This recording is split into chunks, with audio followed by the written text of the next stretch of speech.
তাহলে আপনার এই 7 লাখ টাকা খরচ করে মক্কায় যাওয়ার কোনো প্রয়োজন হচ্ছে না। আপাতত আপনি গরিব মানুষ, টাকা পয়সা নাই, আর টাকা থাকলেও আপনি প্রতিদিন তো আর উমরা পালন করার জন্য, হজ পালন করার জন্য যেতে পারেন না। হজ বছরে একবার, আর উমরা হয়তো আপনি মাসে মাসে যেতে পারেন। তাহলে মাসে মাসে যদি আপনি হজ উমরা করতে যান, তাহলে সর্বনিম্ন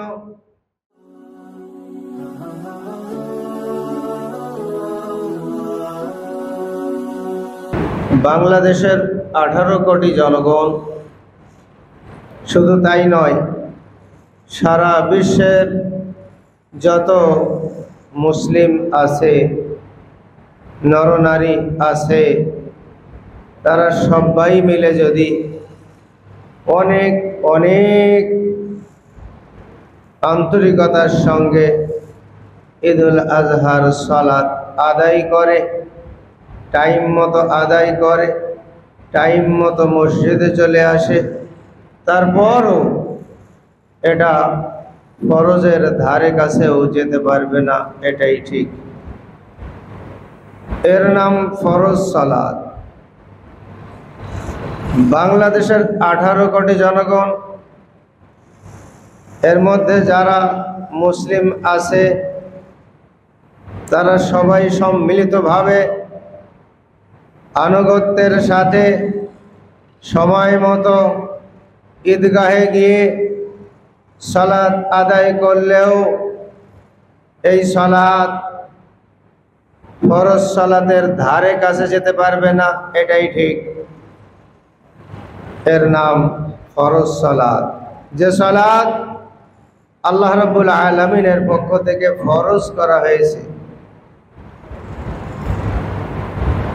ঈদুল আজহার সালাত, ঈদুল ফিতরের সালাত, এই সালাত ছেড়ে দিলে তাকে মুহাম্মদুর রাসূলুল্লাহ সাল্লাল্লাহু আলাইহি ওয়াসাল্লামের ভাষায় মান তারাকা সালাত মুতাআম্মিদান ফাকাদ কাফার, জেনে বুঝে যে সালাত ছেড়ে দিল সে কুফরি করলো, এরকম হুমকি দেওয়া হয় নাই।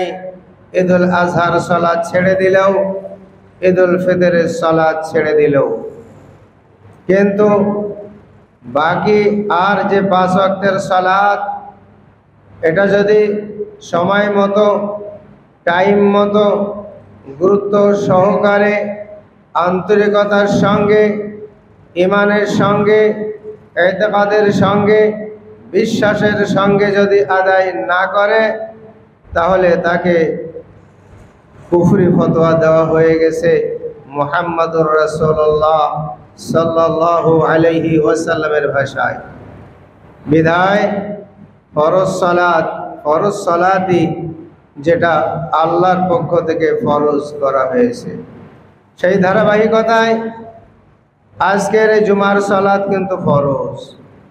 এটা গতকালকের মতন সুন্নাত নয়। তারপরও এই টাইমের ভিতরে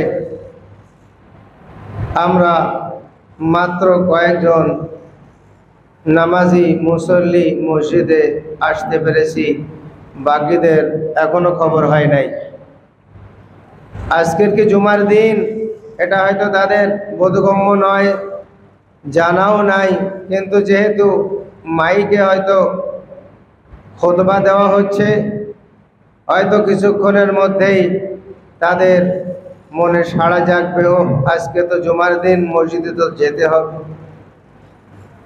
এখনো গোসলখানায় ঢুকবে, গোসল করবে, জামা কাপড় পরবে, রেডি হবে, তৈরি হবে, আস্তে আস্তে করে মসজিদের পথে রওনা হবে।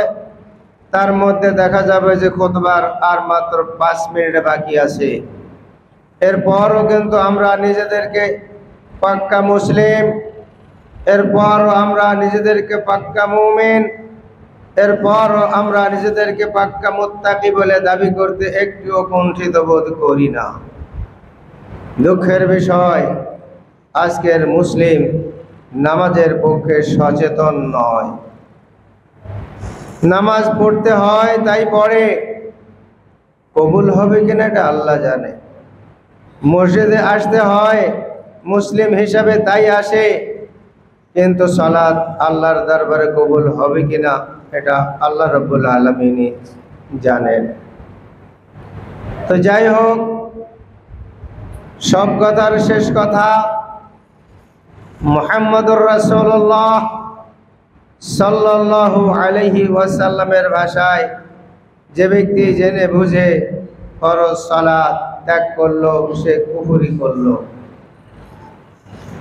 আর এদের সালাত ছেড়ে দিলে সে কুফরি করলো না, তবে গুনাহ থেকে মাহরুম হয়ে গেল, এটা বলা যায়। ভাইরা আমার, আল্লাহ রসুল ফরজ সালাত বাদে আরো অনেক সালাত তিনি আদায় করেছেন। সেই ধারাবাহিকতায় আমি আপনাদের সামনে আজকের যে বিষয় আলোচনা করব সেটা হলো মুহাম্মদুর রাসূলুল্লাহ সাল্লাল্লাহু আলাইহি ওয়াসাল্লাম তার জীবনে যে সমস্ত নফল সালাত আদায় করেছেন তার ভিতর মাত্র দু একটি আমি আপনাদের সামনে উপস্থাপন করব ইনশাআল্লাহ। ওয়া মা তাওফীকি ইল্লা বিল্লাহ, আলাইহি তাওয়াক্কালতু ওয়া ইলাইহি উনীব। আল্লাহ রাব্বুল আলামিন বলেছেন, আকিমিস সালাতা লিযিকরি, আমার জিকির করার জন্য, আমার স্মরণ করার জন্য তোমরা সালাত আদায় করো। আল্লাহর স্মরণ করার সবচাইতে নিকটস্থ মাধ্যম হলো আসসালাত। আল্লাহর জিকির, আল্লাহকে স্মরণ করার সবচাইতে সহজ মাধ্যম হলো আসসালাত। সালাতের ভিতরে আল্লাহর সঙ্গে যত নৈকট্য লাভ করা যায়, অন্য কোনো ইবাদতে অত নৈকট্য লাভ করা যায় না। সেই ধারাবাহিকতায় মুহাম্মদুর রাসূলুল্লাহ সাল্লাল্লাহু আলাইহি ওয়াসাল্লাম ইশরাকের সালাত আদায় করতেন, কিন্তু এটা কখন?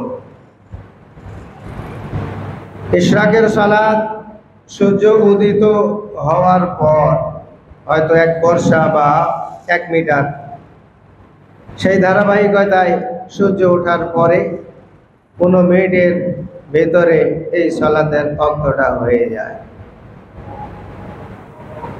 সূর্য উঠতে যে সময়টা লাগে তাতে বলা হয়েছে যে সূর্য ওঠার পরে অন্তত 15 মিনিট অপেক্ষা করা দরকার।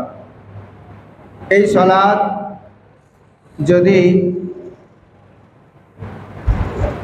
আপনি আদায় করেন তাহলে এর ভিতরে অনেক সওয়াব এবং অনেক ফজিলত রয়েছে। এই সালাত যদি সূর্যের তাপ বেড়ে গেলে আদায় করে তাকে চাশতের সালাত বলা হয়। অনেকে মাগরিবের সালাতের পরে সালাতুল আওয়াবিন পড়া যায় এবং পড়ে, কিন্তু এর পক্ষে কোনো সঠিক দলিল নাই।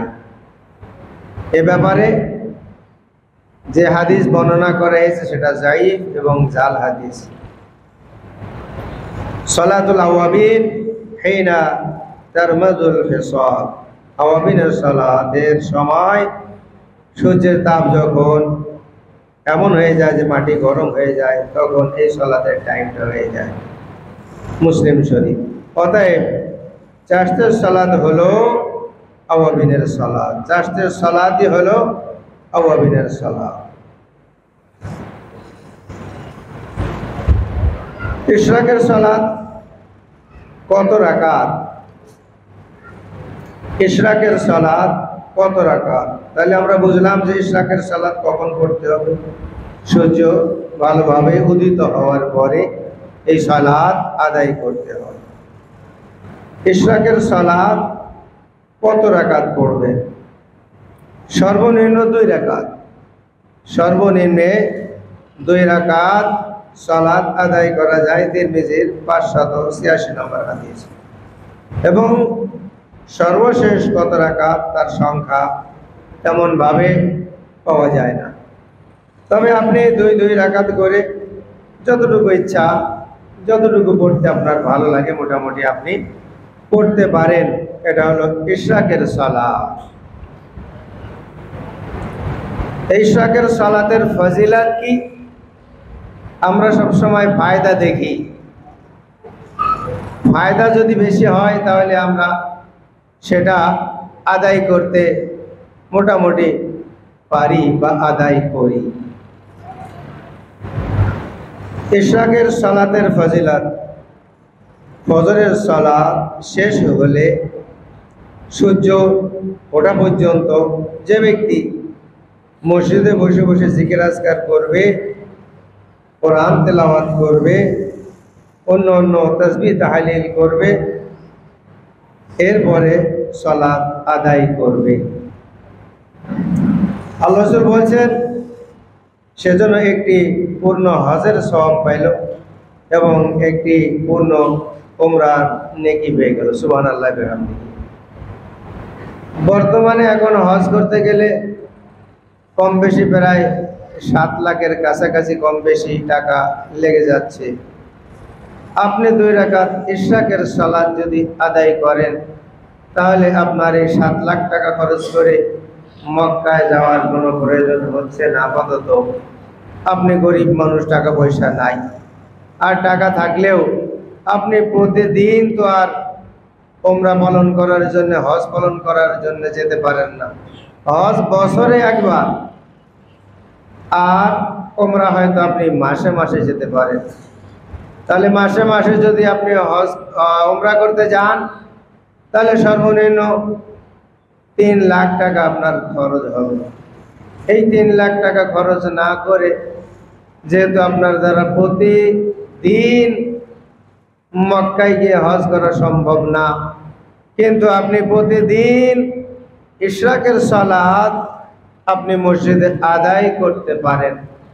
তাহলে যদি আপনি আদায় করেন তাহলে একটি পূর্ণ হজ এবং পূর্ণ উমরার নেকি পেয়ে যাবেন। সুবহানাল্লাহি বিহামদিহি। দেখেন কত সহজে নেকি কামাই করা যায়, কিন্তু যেহেতু আমরা সেই পথের পথিক না, সেই রকম প্যাসেঞ্জার না, এজন্য আমরা এই সমস্ত ইবাদতের মাধ্যমে, এই সমস্ত সালাতের মাধ্যমে আমরা নেকি অর্জন করতে চাই না।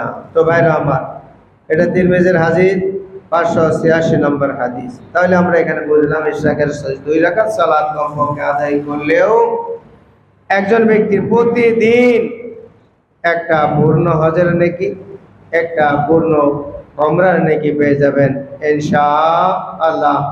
আল্লাহ রাব্বুল আলামিন আমাদের সবাইকে এই সহজলভ্য একটি সালাত আদায় করার তৌফিক দান করুন, আমিন। চাশতের সালাতের হুকুম কি? চাশতের সালাত সুন্নাত। চাশতের সালাত সুন্নাত। ইমাম নাওয়াবী রাহিমাহুল্লাহ আর ইবনে বাজ রাহিমাহুল্লাহ তারা এই দুজনই এটাকে সুন্নাত মুআক্কাদা হিসাবে আখ্যা দিয়েছে। قال أبو هريرة رضي الله تعالى عنه أوصاني خليلي صلى الله عليه وسلم بثلاث صيام 3 أيام من كل شهر وركعتي الصبح وركعتي الضحى وأن أوتر قبل أن أنام। আবু হুরায়রা রাদিয়াল্লাহু তাআলা আনহু থেকে বর্ণিত, তিনি বলেন আওসানি খলিলি সাল্লাল্লাহু আলাইহি ওয়াসাল্লাম, আমার বন্ধু নবী সাল্লাল্লাহু আলাইহি ওয়াসাল্লাম আমাকে ওসিয়ত করেছেন 3টি বিষয়। 1 নাম্বার সিয়ামু 3 আইয়াম মিন কুল্লি শাহর, প্রতি মাসে 3টে করে রোজা রাখতে। প্রতি মাসে কি করতে? 3টে করে রোজা রাখতে। 13, 14, 15 আইয়ামে 20 যাকে বলা হয়, 13, 14, 15। ওয়ারাকাতাই যুহা, এবং জোহার সালাত, সালাতুল জোহা 2 রাকাত সালাত আদায় করতে আমাকে ওসিয়ত করেছেন। ওয়ান উতিরা ক্বাবলা আন আনাম, এবং আমার শোয়ার আগে আমি যেন বেতেরের সালাত আদায় করি, এটাও আমাকে ওসিয়ত করেছেন। হাদিস বুখারী এবং মুসলিমের। বুখারীর 1981, এবং মুসলিমের 721 নম্বর হাদিস। হাদিস কিন্তু বুখারী এবং মুসলিমের। তাহলে ইনশাআল্লাহ আমরা রমজান মাসে তো রোজা রাখবো, এটা ফরজ হিসাবে। মুহাম্মদুর রাসূলুল্লাহ সাল্লাল্লাহু আলাইহি সাল্লামের যে অভ্যাস ছিল প্রতি মাসে 3টা করে রোজা রাখতে, 13, 14 এবং 15। এবং হযরত আবু হুরায়রা রাদিয়াল্লাহু তাআলা বলেছেন, আমাকে ওসিয়াত করেছেন যে আমি যেন এই রোজাটা রাখি। ইনশাআল্লাহ সেই ধারাবাহিকতা এবং সেই ওসিয়াতকে সামনে রেখে ইনশাআল্লাহ আমরাও চেষ্টা করব যেন আমরা এই 3টি সালাত আদায় করতে পারি, এই 3টি সিয়াম আমরা রাখতে পারি এবং সালাতুল জোহা 2 রাকাত আদায় করতে পারি এবং বিতরের সালাত আমরা আদায় করতে পারি। তবে যদি কেউ পাকাপোক্ত ইরাদা করে যে আমি তাহাজ্জুদের সালাত পড়ব এবং ইনশাআল্লাহ আমি উঠতে পারবো, এই বিশ্বাস যদি কাউরে থাকে তাহলে সে শেষ রাত্রে বিতরের সালাত আদায় করবে, এতে কোনো সমস্যা হবে না ইনশাআল্লাহ। চারটির সালাতের রাকাত সংখ্যা কত, এ ব্যাপারে বলা হয়েছে নির্দিষ্ট কোনো রাকাত সংখ্যা নাই। আপনি 2 রাকাত সালাত আদায় করতে পারেন চারটের, আপনি 4 রাকাতও সালাত আদায় করতে পারেন, আপনি 6 রাকাতও সালাত আদায় করতে পারেন, 8 রাকাত সালাতও চারটের আদায় করতে পারেন, 12 রাকাত পর্যন্ত আপনি চারটের সালাত আদায় করতে পারেন। মক্কা বিজয়ের দিন রাসূল আকরাম সাল্লাল্লাহু আলাইহি ওয়াসাল্লাম 8 রাকাত পড়েছেন চারটের সালাত। আল্লাহর নবী প্যারে হাবিব হযরত মুহাম্মদুর রাসূলুল্লাহ সাল্লাল্লাহু আলাইহি ওয়াসাল্লাম মক্কা বিজয়ের দিন 8 রাকাত চারটের সালাত আদায় করেছেন। ইনশাআল্লাহ আমরাও চেষ্টা করব যাতে করে চারটের সালাত আমরা পড়তে পারি। এটা বুখারীর হাদিস 1103 নম্বর হাদিস। চারটের সালাতের ফজিলত কি? অনেক ফজিলত। প্রতিদিন সকালে তোমাদের মানব দেহের জোড়গুলোর সাদকা এটা দেওয়া একান্ত প্রয়োজন। 360টি জোড় আছে শরীরে, প্রতিটা জোড়ের একটা করে সাদকা করা একান্ত প্রয়োজন। আল্লাহ রাসূল বললেন, একবার যদি কেউ সুবহানাল্লাহ বলে তাহলে একটা সাদকা, যদি কেউ আলহামদুলিল্লাহ বলে তাহলে একটা সাদকা, কেউ যদি লা ইলাহা ইল্লাল্লাহ বলে তাহলে একটা সাদকা, আল্লাহু আকবার এটাও একটা সাদকা। আবার যদি কেউ ভালো কাজের আদেশ দেয়, আমর বিল মারুফ, ভালো কাজের আদেশ দেয় কাউকে, তাহলে এটাও একটা সাদকা। যদি কেউ খারাপ কাজ থেকে কোনো মানুষকে বিরত রাখে, নিষেধ করে, তাহলে এটাও একটা সাদাকা। আর এগুলোর মোকাবেলায় এই সবগুলো করার পরে যদি আপনি এগুলো না করে শুধুমাত্র চারটের 2 রাকাত সালাত আদায় করেন, তাহলে আপনার এটাই যথেষ্ট হয়ে যাবে। সুবহানাল্লাহ। শুধু 2 রাকাত সালাত যদি আপনি আদায় করেন এদের মোকাবেলায়, তাহলে ইনশাআল্লাহ ওদের পক্ষে মানে এতগুলো কাজ করে যে আপনি অর্জন করবেন, মাত্র 2 রাকাত চারটের সালাতে আপনি এটা অর্জন করতে পারেন। হাদিস মুসলিম 720 নম্বর হাদিস। আল্লাহ রাব্বুল আলামিন আমাদেরকে হুকুম পালন করার তৌফিক দান করুন, আমিন। রাসূল আকরাম সাল্লাল্লাহু আলাইহি সাল্লামকে বলতে শুনেছি, আল্লাহ তাআলা বলেন, হে বনি আদম, দিনের শুরুতে 4 রাকাত চারটের সালাত আদায় করার ইবাদতটি বাদ দিও না। দিনের শুরুতে 4 রাকাত চারটের সালাত, এই যে একটা ইবাদত, এটা বাদ দিও না, বাদ দিও না। তাহলে কি হবে? আখিরাতে আমি তোমার জন্য যথেষ্ট হব। আল্লাহু আকবার। এই 4 রাকাত সালাত যদি আমি দুনিয়াতে আদায় করি, তাহলে হাদিসে কুদসি এখানে বলা হয়েছে যে আখিরাতে আল্লাহ রাব্বুল আলামিন আপনার আমার জন্য যথেষ্ট হয়ে যাবে। সুবহানাল্লাহ। তো আখিরাতে যদি আল্লাহ আপনার জন্য যথেষ্ট হয়ে যায়, আমার জন্য যথেষ্ট হয়ে যায়, তাহলে আর কি লাগে?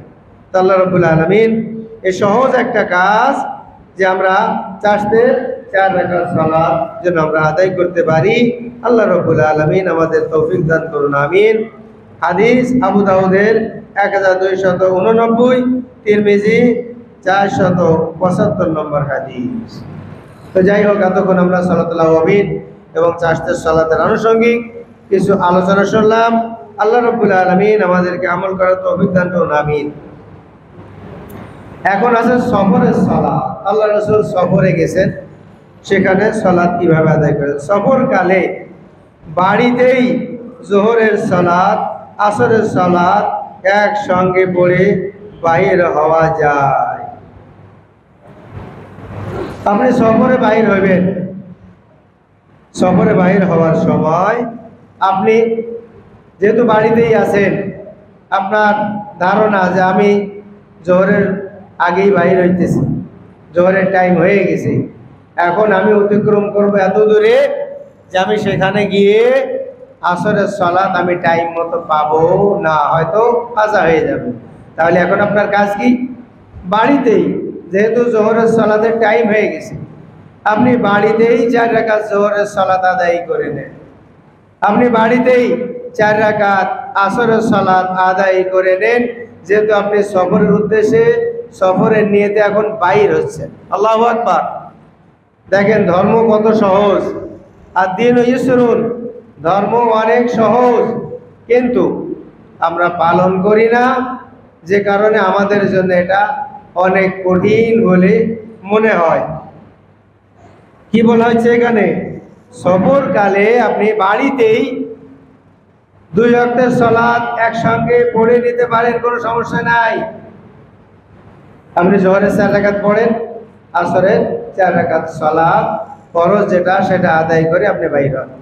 আপনি এখানে কসর করতে পারবেন না, কারণ কি? আপনি এখনো সফরে বাহির হন নাই, বাড়িতেই আছেন। তো যেহেতু বাড়িতে আছেন, এখন আপনার 4 রাকাতের সালাত 2 রাকাত পড়া চলবে না। যেহেতু আপনি বাড়িতে আছেন, সে কারণে 4 রাকাত সালাত 2 রাকাত আদায় করা যাবে না। যদি আপনি সফরে বাহির হয়ে যেতেন, বাড়ি ত্যাগ করতেন, রাস্তায় গিয়ে সালাত আদায় করতেন, তাহলে আপনি 4 রাকাতের মানে 4 রাকাতের জায়গায় 2 রাকাত সালাত আপনি আদায় করলেও আপনার সালাত আদায় হয়ে যেত, আলহামদুলিল্লাহ। তাহলে এখানে বোঝা গেল যে আমি যদি জোহরের সালাতের টাইমে বাইর হয়ে যাই বাড়ি থেকে সফরের উদ্দেশ্যে, তাহলে ওই টাইমে আমি জোহরের সালাত 4 রাকাত, আসরের সালাত 4 রাকাত পড়ে বাড়ি থেকে বাইর হয়ে যাব ইনশাআল্লাহ। আমার সালাত ইনশাআল্লাহ আদায় হয়ে যাবে, অর্থাৎ 4 রাকাত করে আমি আদায় করব। আল্লাহ রাব্বুল আলামিন আমাদের সালাত ইনশাআল্লাহ কবুল করবেন। যেহেতু এই সালাতের পদ্ধতি জানিয়েছেন মুহাম্মদুর রাসূলুল্লাহ সাল্লাল্লাহু আলাইহি ওয়াসাল্লাম, যে কারণে এর মধ্যে আমরা যদি কোনো রকমের চিন্তা ভাবনা করি, তাই তো এখনো তো বাড়িতে আছি, এখনো সফরে বাহির হই নাই, এখনো এই নাই সেই নাই, তাহলে এটা হবে বেশি তাকওয়াগিরি। মুহাম্মদুর রাসূলুল্লাহ সাল্লাল্লাহু আলাইহি সাল্লাম যখন বলেছেন এবং করেছেন, তাহলে এখানে আমাদের কোনো দ্বিধা দ্বন্দ্ব করার কোনো সুযোগ নাই, কোনো দ্বিধা দ্বন্দ্ব করা যাবে না। যদি দ্বিধা দ্বন্দ্ব করি, তাহলে আমি ওয়াসওয়াসা করতেছি মুহাম্মদুর রাসূলুল্লাহ সাল্লাল্লাহু আলাইহি সাল্লামের হাদিসের উপরে। এটা আল্লাহ রাসূল বললেন, এখন তো আমার কোনো সমস্যা নাই, তাহলে আমি 2 ওয়াক্তের সালাত একসঙ্গে জমা করব, এটা কেমন দেখা যায়? এটা কি আসলেই সম্ভব? জি, সম্ভব করে দিয়েছেন মুহাম্মদুর রাসূলুল্লাহ সাল্লাল্লাহু আলাইহি ওয়াসাল্লাম। বিদায় আপনি এটা অসম্ভব মনে করেন না, আপনি এটা আদায় করেন।